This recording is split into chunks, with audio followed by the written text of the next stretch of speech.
Good afternoon. You're listening to Gambling with an Edge. Now here are your hosts, Bob Dancer and Richard Munchkin.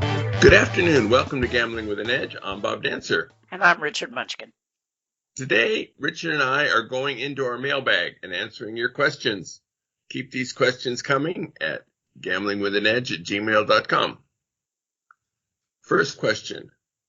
When a video poker royal flush progressive jackpot has a must hit by amount, does the machine insert a non-random royal flush to make sure it gets hit into that before the amount? And I have never seen such a video poker progressive jackpot with a must hit by amount. Now, I've heard of progressives that were capped, let's say $10,000 for a dollar royal, which starts out at $4,000. But once that level is reached, it keeps playing until a royal comes up. The casino doesn't insert a non-random hand into the deck. It just stops feeding the progressive. This could be what you're doing. This could be what's happening. I've heard of non-video poker progressives, which include video poker, such as casino-wide promotions that must hit by 25,000 or 100,000 or some other amount. South Point is having such promotions in October. Although you can win one of these playing video poker, you also can win playing slots. And so these happen by the progressive is hit at some amount chosen away from somewhere in the bowels of the computer, and it has nothing to do with the royal flush. Next question. I'm learning how to hole card, and there's precious little information available, so I made my own practice setup as follows. I put my phone in reverse photo in front of me, so I'm looking at myself sitting at a table next to a deck of cards, and I pull cards from the deck face down like a dealer would, and then I flash the card for a short amount of time while I try to guess whether the card is a face card, ace, or low card. Is this good practice for hole carding? And while I'm at it, are you aware of any resources for this strategy other than Beyond Counting? Well, in the old days, we had some really cutting-edge technology called a mirror. And you could actually, magicians for decades you set up 3 mirrors, kind of in the angles that you would see when you try on a suit, and deal cards that way. So yeah, I guess it works fine on your phone. That image is going to be very small, so if you could see that, you're doing better than, that should be easier than, more difficult than what you would actually see in a casino. So it seems like a fine way to practice. There are a number of books that give basic hole card strategy going all the way back to Ken Houston. Beyond Counting would be the best one, just because it's going to have more charts than the others. Although I think Norm Wattenberger has a lot of charts in his book, and I believe that book is called Modern Blackjack. It's 2 volumes, I think. But those are going to be charts, which you need. But as far as resources for helping you learn how to see the card or things to do in the casino once you have seen the card, no, there really aren't any resources for that I'm aware of. 30 years ago or so, there was this viewer which flashed cards quickly. And I doubt if it's still around, but it's you could see cards quicker if you practiced on it. Yeah, it was basically a rectangular tube, and it had a slide down at the far end, and you would look down the tube and drop cards through the slide, and you could adjust the angle of the slide so that they would go through faster or slower. I forgot the name of this product, but it was actually invented by Mark Billings, who's been on our show a number of times. And I believe Arnold Snyder used to sell it through Blackjack Forum back in the day when it was a print magazine. But these are likely no longer available. Yeah, but you could probably make your own. You know, it wouldn't be that difficult.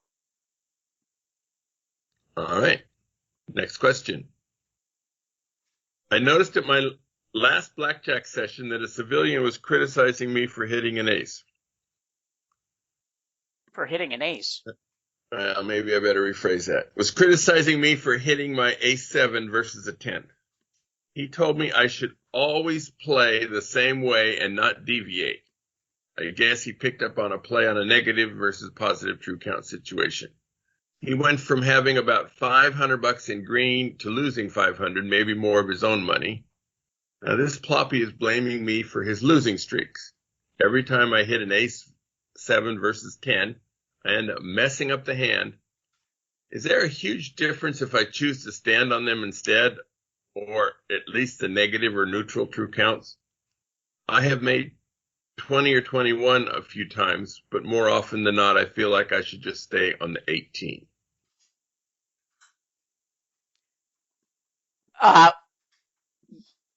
So if you're going to take county cards seriously, you're going to have to get over caring what other people at the table think. And just tell them, hey, you play your hand and I will play mine. Now, if you're playing at larger stakes, it really gets ridiculous if some guy betting $5 is telling you how to play when you're betting much more than that. But if you're still betting small stakes, it still applies. Just tell the guy, shut up. And if the guy doesn't stop, then cut him out of the conversation. Call over a boss and say, do I have to put up with this abuse? So just get rid of that guy. I mean, you don't want other players at your table anyway. So if you can be rude to the guy and get rid of him, good. But no, don't alter your play. And by the way, another thing is, I don't think there's any number for not hitting ace-7 against a 10. So if he saw you deviating from the way you play, then you were probably making an error if you were standing on ace-7 against a 10 at some particular index number. Would a pit boss likely be suspicious if you said this guy is bothering me? Would he think you're a good player or just a sensitive one? No, I don't think he's going to think you're a good player. But I find it very effective in many situations, rather than engaging with the player themselves, to just ignore them and talk to the dealer or the boss. Yes, I was, this happens in video poker too.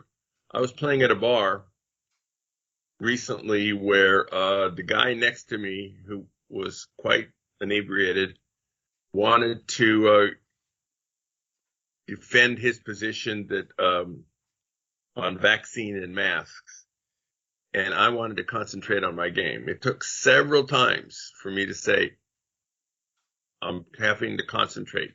Go away. Go talk to somebody else. But eventually he did. And later he came over and apologized for being an asshole. And I didn't suggest he was an asshole, but I said thank you, and he didn't stick around. Next question, which starts out with an incorrect premise, but it says, I know that gaming has to be present when the winning percentage of a slot machine is changed. Does gaming have to be present when a video poker pay table is changed? And how easily can a pay table be changed? Exactly when gaming has to be present depends on your jurisdiction. The rules in Atlantic City, for example, are quite a bit different than they are in Nevada. On older machines, to change a pay schedule, you had to take out the old chip and insert a new one. Not a lengthy procedure. On newer machines, it's done on a menu. If a slot tech is configuring basic double-double bonus, for example, he can click here for the 100.06% game, click here for the 99.95% game, here for the lower, and etc. There might be 5 or 6 games that he can choose from. If jurisdictions do not allow games more than 99% or more than 100%, these games will not be on the menu. But it's not hard for the slot attendants to click on the particular pay schedule. And when I've seen it done in Nevada, gaming was not present. But after this is done, it's always a good time to check the machines. Not all slot techs set these pay tables properly. I remember a time at the MGM Grand in Las Vegas back during my $1 million run in the year 2000. There were 2 side-by-side machines in the high limit area where they were playing $5 or $10 triple play and 5 play, but they were different generations. They wanted to change the game on Deuces Wild. So the slot tech was supposed to set them so they were going to be the 98.9% version. This was the second one down on the list. On the first machine he changed. On the second machine he changed, he just hit the second game on the list. But in this case, it was NSU Deuces Wild, which is 99.73%. This was on a $5 triple play 5 play game. This was at a time when the slot club and promotions allowed us to earn more than $100 an hour, playing 9-6 jacks or better, and the NSU was almost 0.2% higher. So I knew the game and sat down and started hammering it as well as I could. Of course, the jackpots are differently sized in Deuces Wild than they are in jacks or better. So getting paid for hand pays, it was quickly observed by the slot attendants that it was a different game. And at one point, the slot vice president came and looked at the pay schedule side by side on different machines. But he let me continue playing. I figured he would let me play as long as I stayed, but when I left, they would go in and change it. So as long as I was able to function, I kept playing. And indeed, it was changed the next day.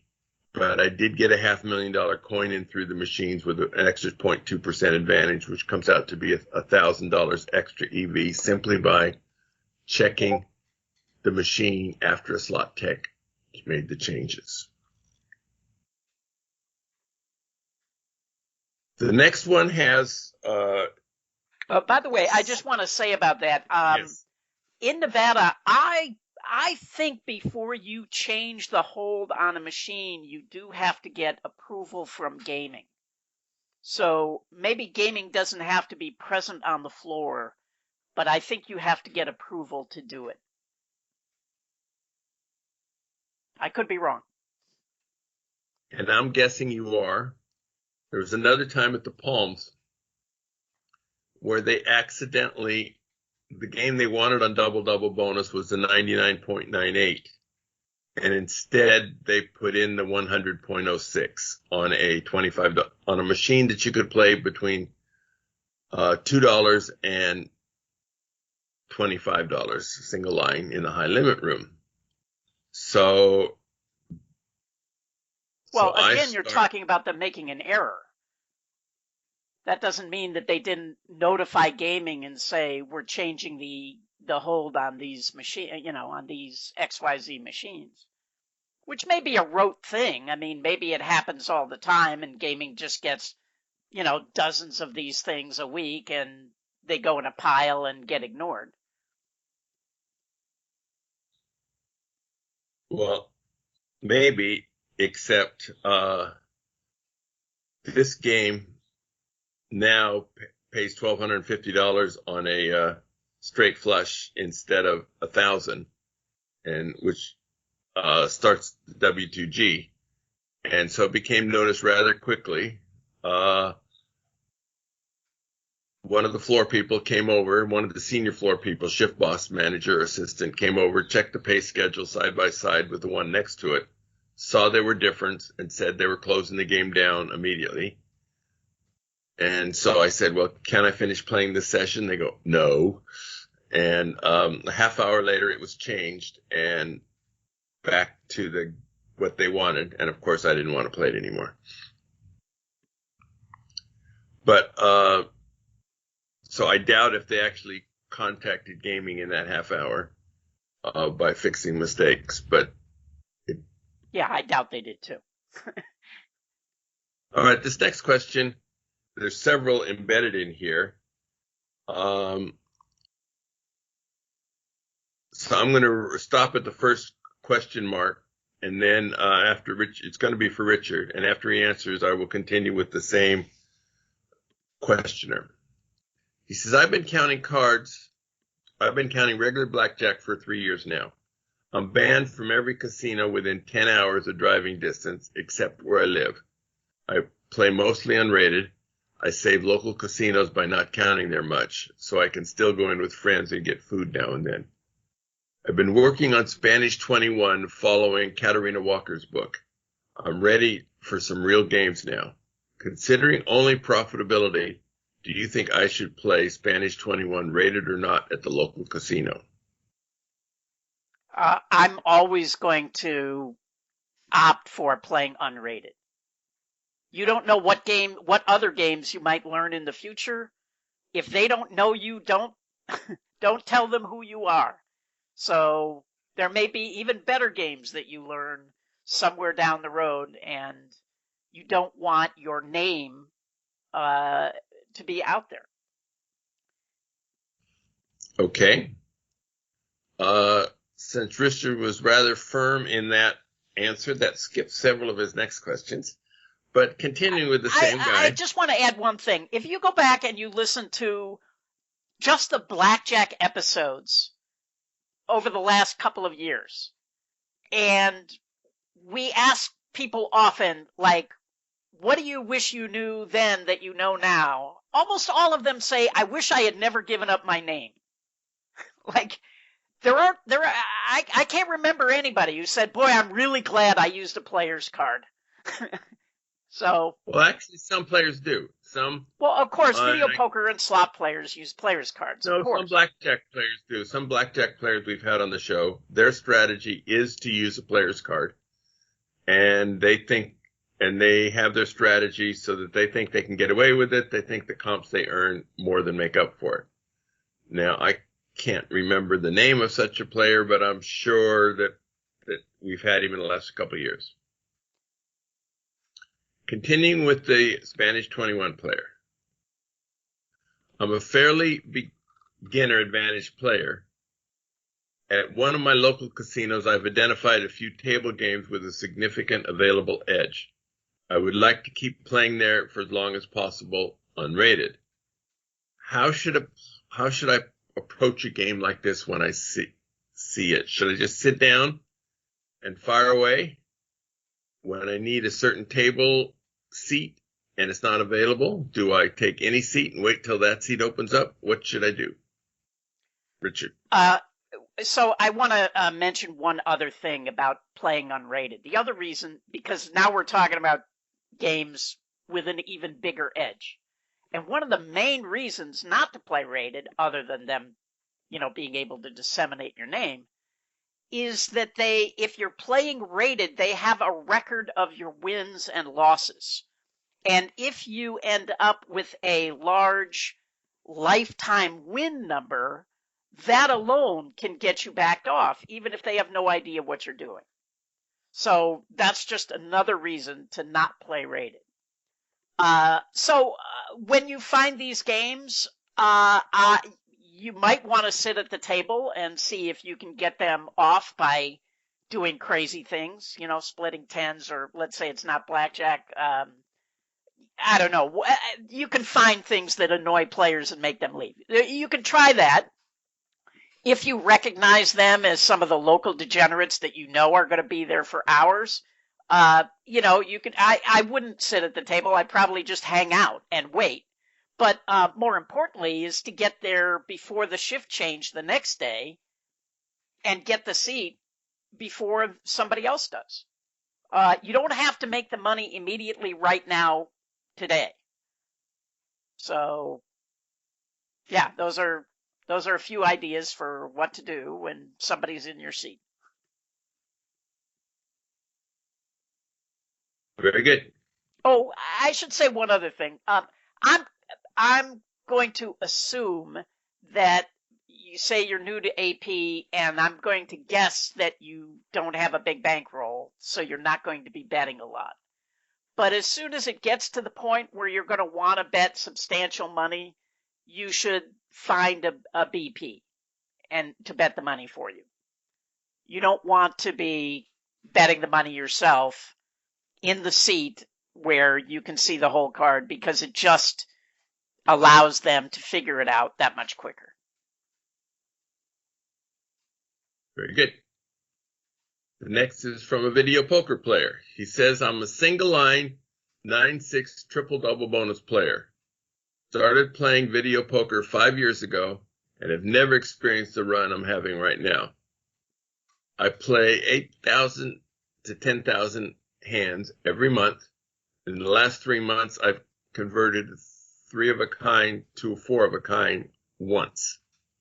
Drew quads from a pair 7 times, where 2 of them were 3s without a kicker and 1 ace without a kicker. I'm sure taking a beating right now. How do you prepare yourself mentally for a drought like this? Do you switch to a lower variance game? Take a break. Keep playing, praying, and write out the variance. Okay. 9-6 triple-double bonus is a 98.15% game with a true heaven or hell variance.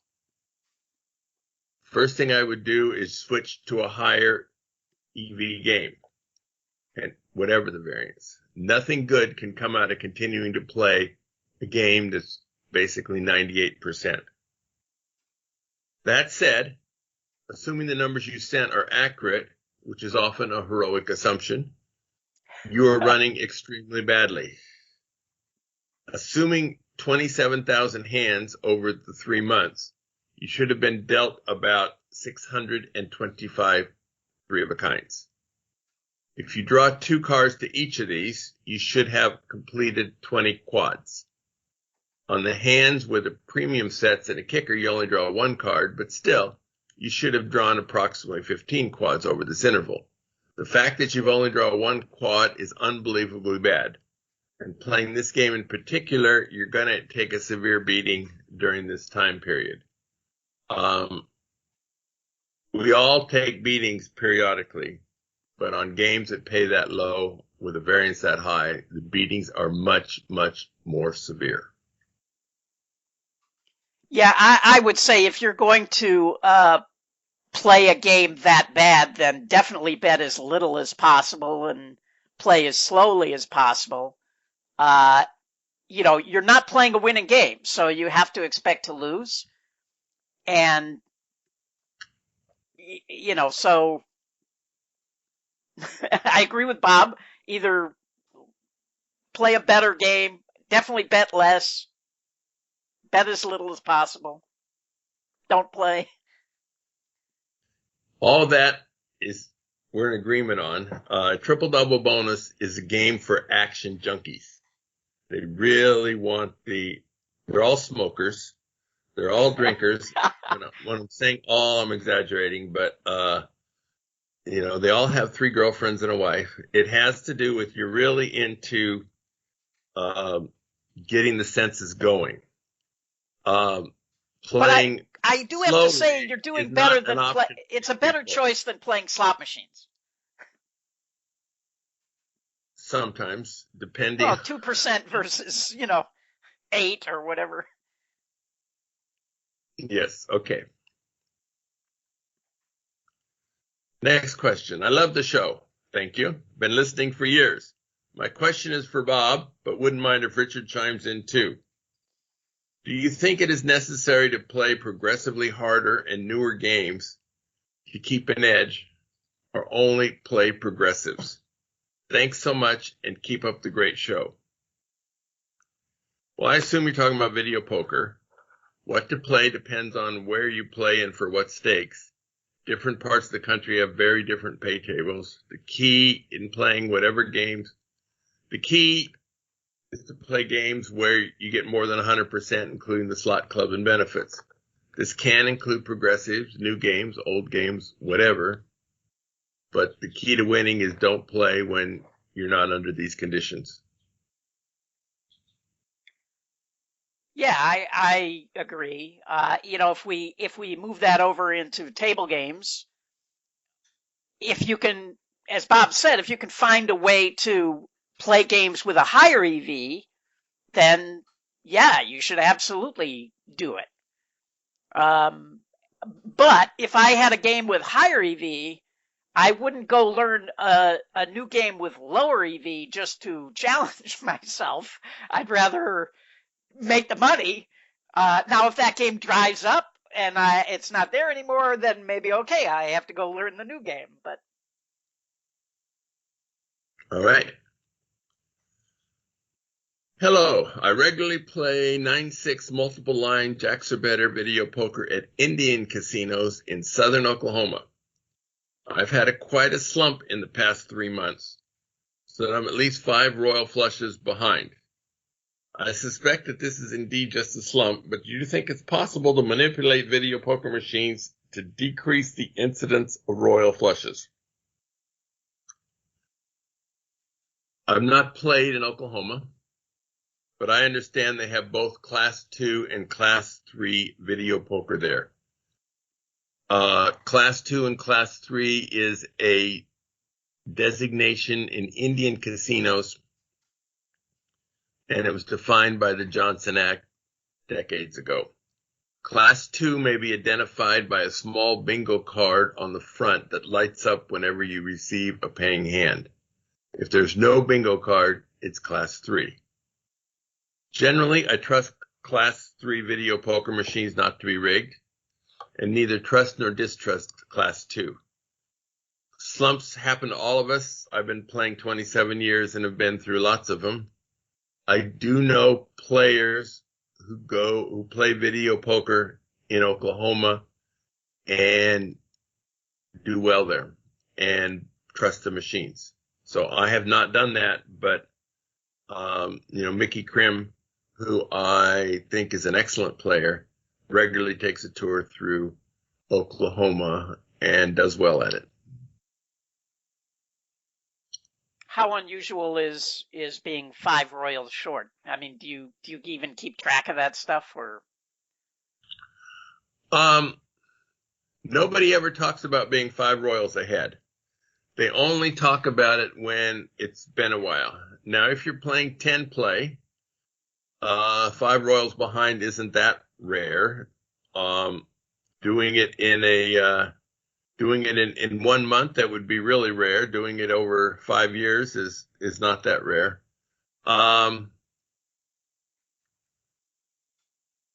It can last a while, and you're playing. There'll be another question here about slumps on multiple line games, but they're no fun. And when people go through the slumps, they just start asking questions: what am I doing wrong? How do I figure it out, etc. When I go through the slumps, I go back to the basics and relearn the games, make sure that I knew every possible penalty card situation. This is only, some of them are worth half a penny or 2 pennies or very small amounts, but I want to give nothing to the casino that I don't have to. And since I've been gambling since the 70s, it's a matter of faith to me that if you're playing when you have the edge long enough, good things are going to happen. There's going to be ups and downs, but it's a matter of faith that I'm going to come out okay. That the math is true. But I think you make a really good point that you've been playing for decades and you're still back working on your game, studying, making sure that you're still, as sharp as you can be. And I think you have to continually do that to be good. And continuing the point before I was so rudely interrupted, now I forgot the point I was going to make. is so we'll go back, and if it comes to me later in the show, I'll do it. So, as my aunt would say, it must have been a lie. see what you've done to me, Richard. All right. Next question.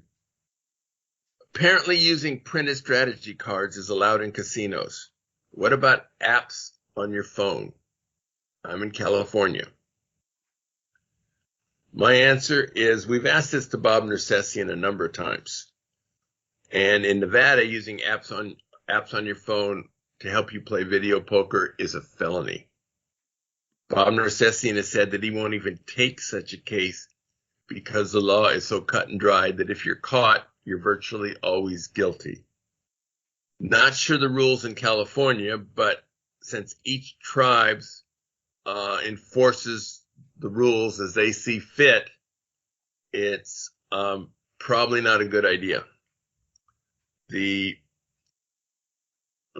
other side of this is there haven't been such cases. People use cell phones in casinos all the time, and usually surveillance is not checking to see whether you're calling your mom or on an app like Win Poker, figuring out a hand. So you'll probably get away with it. But if you don't, it has really severe consequences that far outweigh the advantage of getting away with it. So the answer is take the time to learn the game before you go into the casino.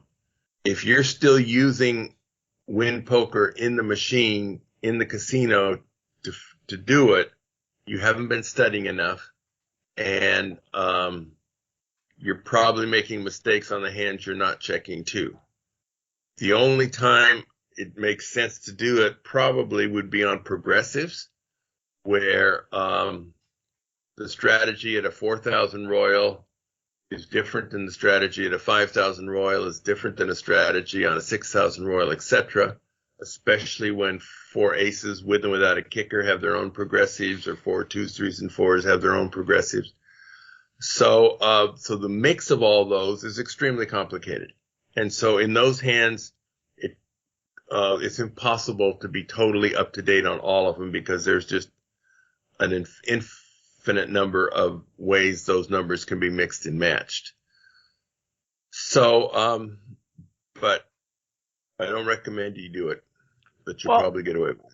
Also, I just want to point out, as you said, you can use a strategy card, and that shouldn't be a problem at all. And it's also way faster than trying to input each hand into Win Poker. That would take forever. But so if you're really familiar with the strategy card and it's just sitting there on the ledge of the machine, you can glance at it and get your answer that way. Also, the cheating law is so broad that even if you were arrested for that, there's a very good chance you would beat the case. But who wants to go through that? And anyway, I agree with Bob. I would not use a phone, but I would use a strategy card if you're unsure. But again, you should practice, get to know the strategy really well so that you shouldn't have to look at the strategy card much. And if it's an advanced strategy card, or even a complete one, they're not trivial to read. You need to practice with it.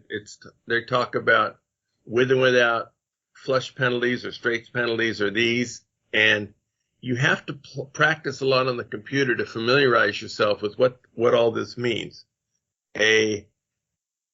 Identifying a 3-card straight flush with this many gaps and this many high cards is not second nature.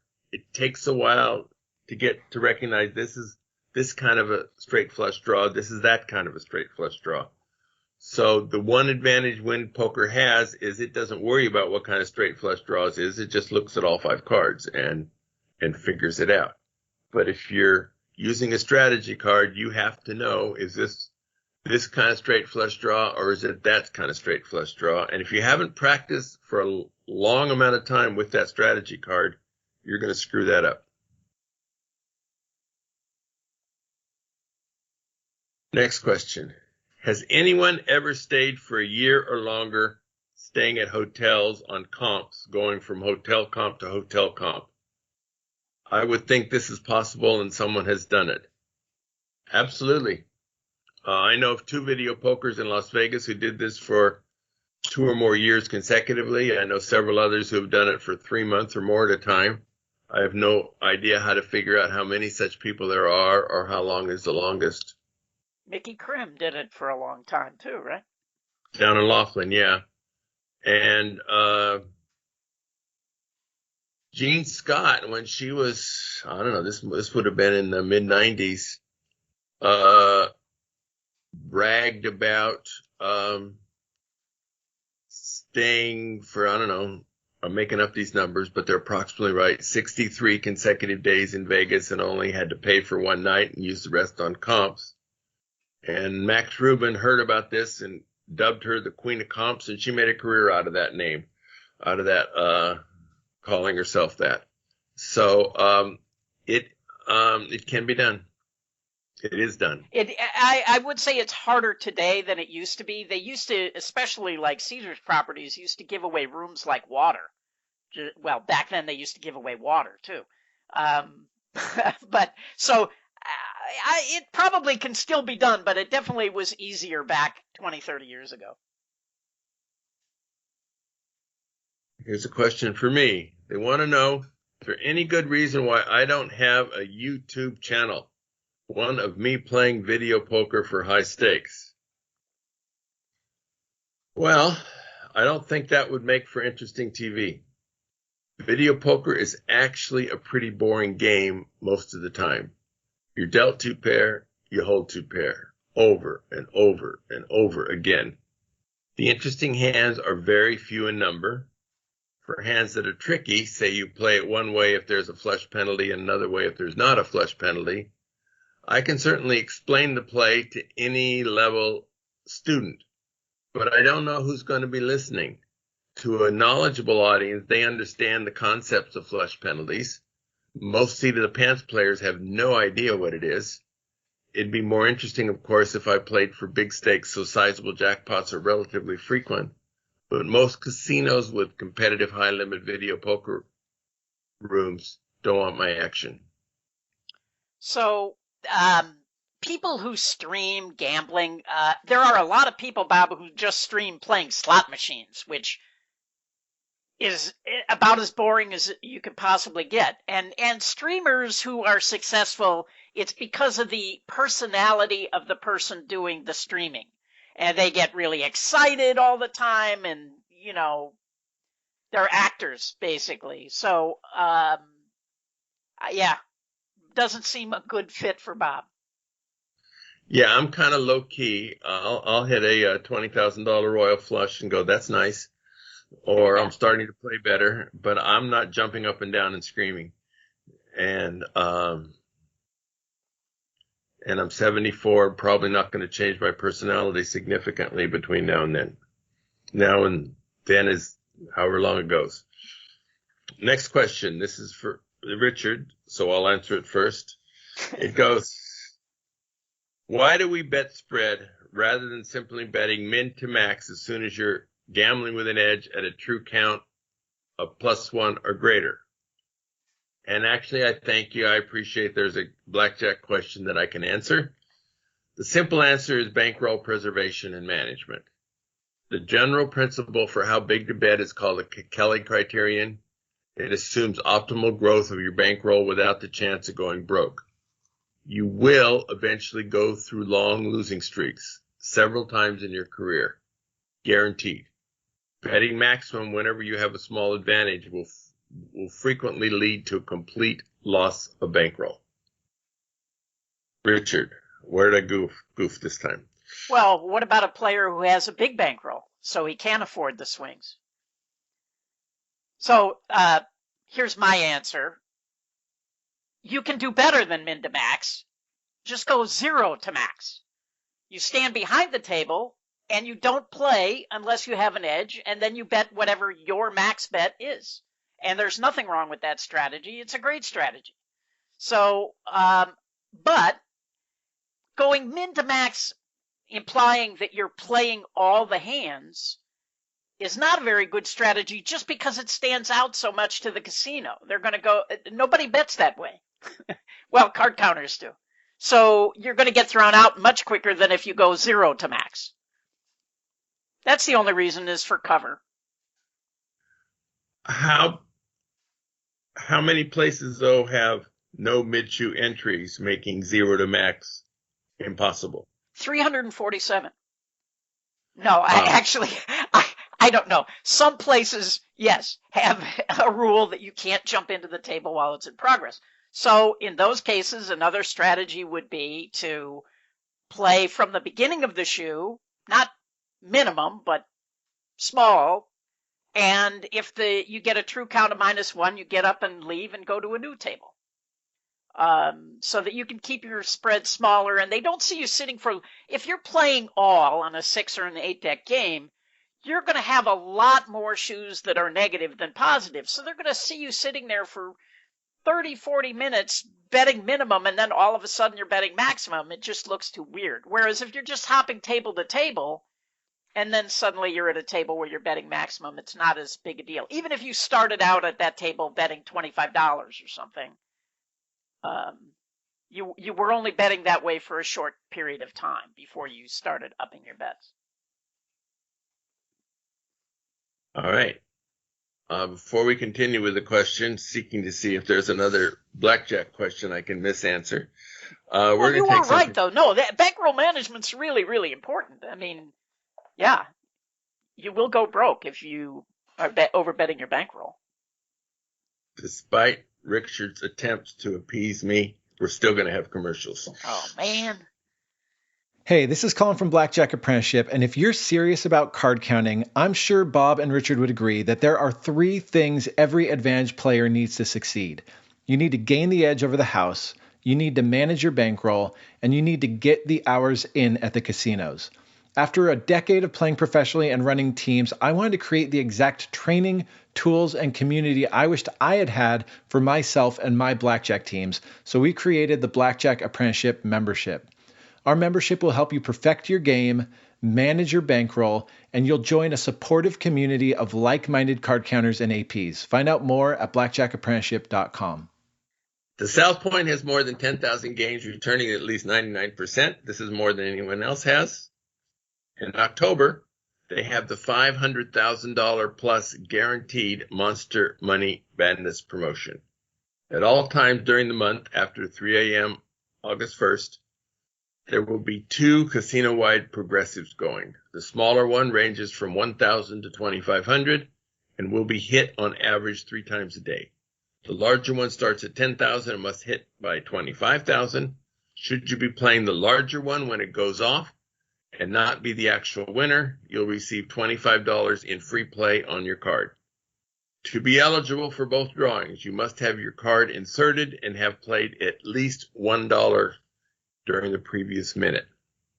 A continuing promotion is Prime Time Mondays for players at least 50 years old.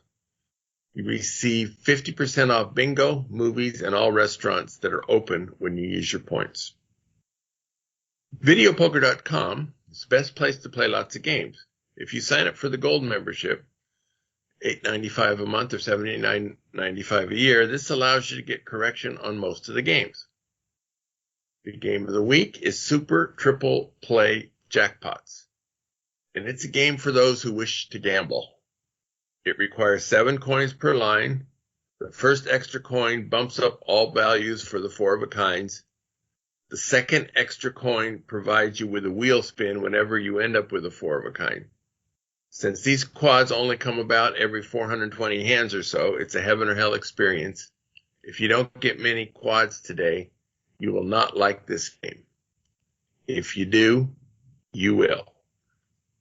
Back to our questions. Thanks to good careers, good gambling, and good jobs saving money over the year, my wife and I, aged 43 and 49, feel particularly comfortable that we have enough to retire on. But my wife isn't interested in leaving her high-paying job quite yet. And I feel like my post-retirement life won't feel that different from my professional gambler lifestyle. The big differences are that I'm less likely to spend energy hustling for opportunities, playing high stakes for small edges, or schedule myself for as many business trips as I would before. I still want to enjoy the perks like free vacation, my 7-star status, and cruises. And I'm not interested in making really bad EV decisions. But I'm curious about how Bob and Richard think about gambling when you already have the money you need to retire. For me, video poker is as much an avocation as it is a vocation. I enjoy the game.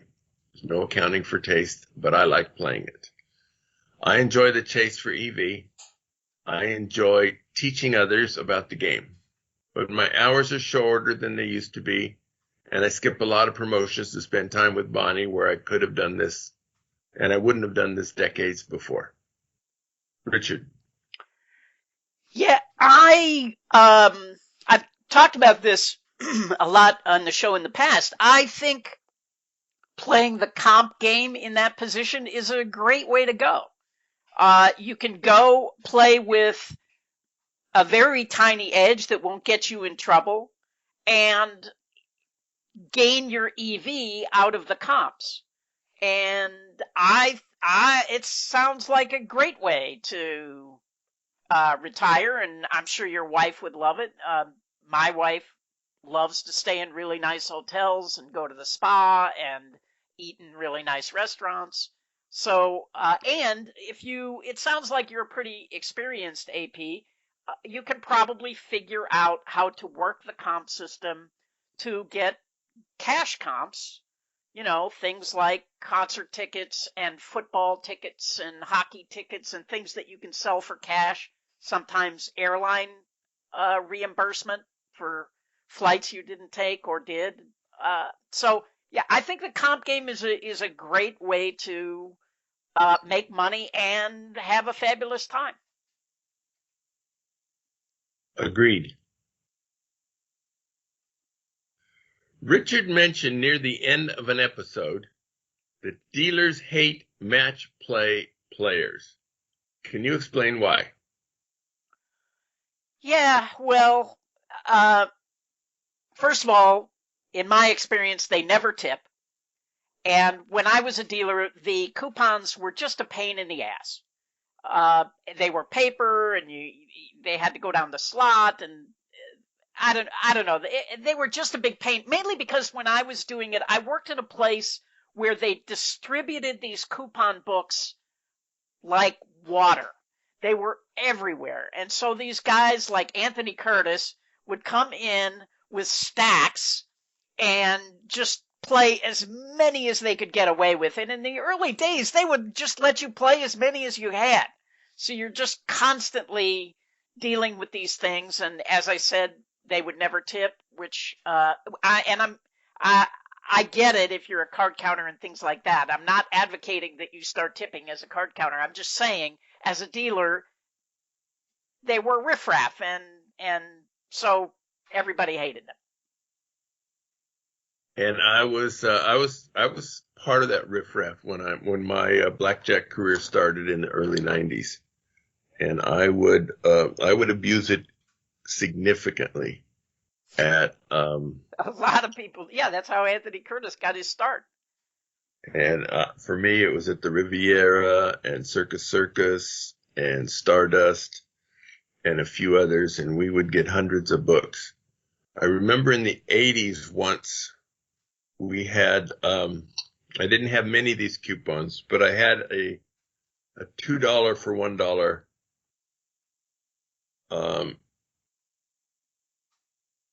coupon that I wanted to go in and bet somewhere. So I was with a new lady, and we went and we each put our dollar out, and we played a hand, and I lost mine and she won hers. So she won $2 on her $1 bet. She was so excited she tipped the dealer $1. And I was quite upset by that. She could not imagine why I was so upset, but I was. The other thing is these guys, I mean, if you're running around doing this, you're obviously as big a nit as you can possibly be. And they would come up to the roulette table or the crap table and bet one coupon on the do and one on the don't, or one on red and one on black. And I was like, you can't take a swing for $1? I mean, really? You're that nitty that you don't want to take a swing on $1? It just, it was just maddening. But, you know, what's funny is I had a teammate, and we used to play at John Esquaga's Nugget. And whenever you ate in the restaurant, they would, when you paid the bill, they would give you a coupon that was, I don't know, a $2 coupon or whatever. And, you know, he would always take it. And sometimes he'd ask, you know, can you give me a couple more? And I mean, we were betting thousands of dollars. And he would say, hey, if you saw the dollar on the floor, you would pick it up, right? So, yeah, he would always get his coupons. Yes, and sometimes people would throw them in the trash can as soon as they left. And so there have been people who are known to go through that trash can periodically. All right. Here's another one for Richard. Wondering how he handled this predicament. And I have a story that I think he's going to tell on it. I don't know for sure. And I'm wondering if I'm right. We'll find out. I would say you have a very distinctive voice. And your podcast has broadcast that distinctive voice to thousands of people, actually significantly more than thousands of people. But did you ever run into a situation where somebody recognized your voice instantly? Yes, quite a number of times. It has happened. It's really disconcerting when it happens in a casino, which it has happened a few times, and but it's even weirder to me when it happens out in the world. You know, I was at my nephew's wedding in California, and well, no, actually, that guy knew. My nephew had told him who I was, but yeah, when it happens out in the world, it's really weird. Just recently, within the last few weeks, I went to cash a sports ticket, and there was a guy at the counter and nobody behind the counter. And I said to the guy, is there anybody here? And he goes, yeah, he's in the back. And then the guy came out. And then after that, I got a DM on my Twitter saying, hey, I don't know if this is you, but it sure sounded like you. I was the guy at the sports counter. I was like, yeah, it was me. So, and so because of that, if I play, which I don't, I'm retired, but if I were to play in a casino, I really, really make an effort to not talk at all, for exactly that reason, because it definitely happens. And it's not good if it's happening and I'm sitting at a table. Well, when I was predicting which story Richard was going to tell, I lost that prediction. Oh, really? Which I'm trying to remember. The one in mind that I had in mind was at a local casino not far from Richard's house when it opened. Oh, yeah. He was in there, and somebody came up and called him, are you Mr. M? Yeah. And so that's... So if that does happen, I appreciate the discretion if it's in a casino. I said that to the guy who DM'd me on Twitter too. I was glad he didn't do it in the casino, even though it was at the sports book and there was nobody on the other side of the counter. But yeah, I get that a lot too. My voice is not as distinctive as Richard, but because I have been in front of so many tens of thousands of people in classes, I'm recognizable. And so people come up to me, and some are very discreet about it, which I appreciate. Others just want to say hi, which I don't mind.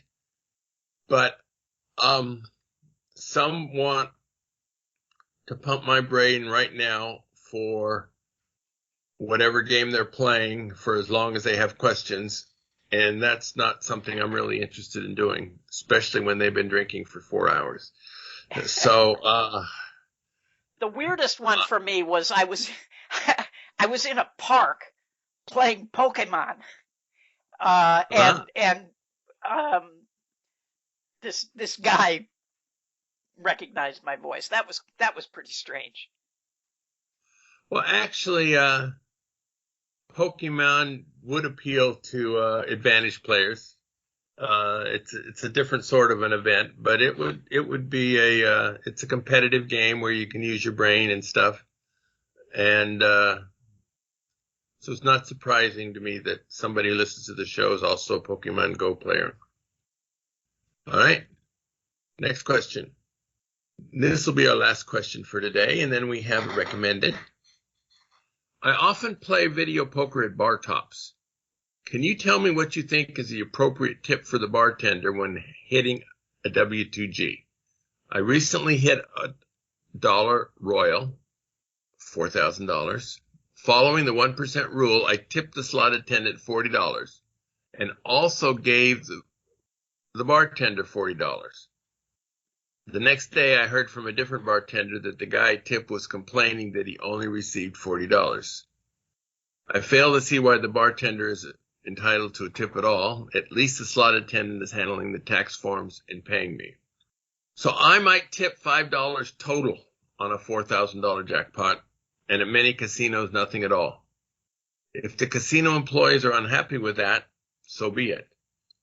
Gambling at video poker today comes with a very, very small edge. Giving money away voluntarily is not the way to succeed at this game. What could cause tips or bigger tips would be if this was a place I frequented a lot because the play is really, really great, I tip more. If it's a promotion where faster service on hand pays is worth a lot, I tip more. But that's usually on larger games. Royals are such rare events, you're probably not going to hit one in a 10-hour play. But if I'm getting a W2G on every 4 of a kind and the attendants are busy with other jackpots, I tip a bit bigger so that they are happy to get to me quickly. Of course, my play is mainly not in bars. In casinos, floor people generally split their tips among themselves, so any one individual player doesn't matter that much. On 15 machine bars, which are very common in Nevada, each player makes a big difference. For years, I played at these bars with a very lucrative game, and I'd show up at the same place 2 or 3 nights a week. In this case, I tipped $50 when I left every night, and if I hit a big jackpot, which was $50,000 in these cases, I tipped considerably more. But most bars have terrible games. I'm not sure why you were playing at this particular bar, but if you had an edge and you want to keep your welcome, you need to tip some. But a total of 2% of jackpots, definitely not for me. Yeah, it goes back to the guy who was talking about the player who he didn't want to offend or whatever. You're just going to offend people. I mean, that's part of the business. Some people just can't get tipped, and they're going to not like you, but you're going to have to live with not being liked. I do. No, sorry. At the end of our shows, we have a recommended section. So, Richard, do you have a recommended for our audience today? Yeah, my recommended is the new season of Sex Education, came out on Netflix. It's a show about teenagers at a school in England, and I find it laugh out loud funny. I literally am laughing out loud at many of the episodes. It's about a 16-year-old boy who decides to go into the sex education business for all of his classmates who come to him with their sex questions. So the 3rd season is great, and I just finished it. So that's my recommended this week. All right. Mine is a novel by an author I've never heard of before, but the book was recommended to me, and it was published in May of this year, and I highly, highly recommend it. It's called The Plot by Jean Hanff Korelitz. The spelling of that will be in the show notes. So Jacob Fitch Bonner was once a promising young novelist with a respectably published first book, but now it's been years ago, and now he's teaching at a third-rate Master of Fine Arts program and struggling to maintain what's left of his self-respect. One of his students comes in and says he has a killer plot, so he doesn't really need Jacob's help. And maybe he'll share the plot with Jacob, but mostly he's just going to keep it himself.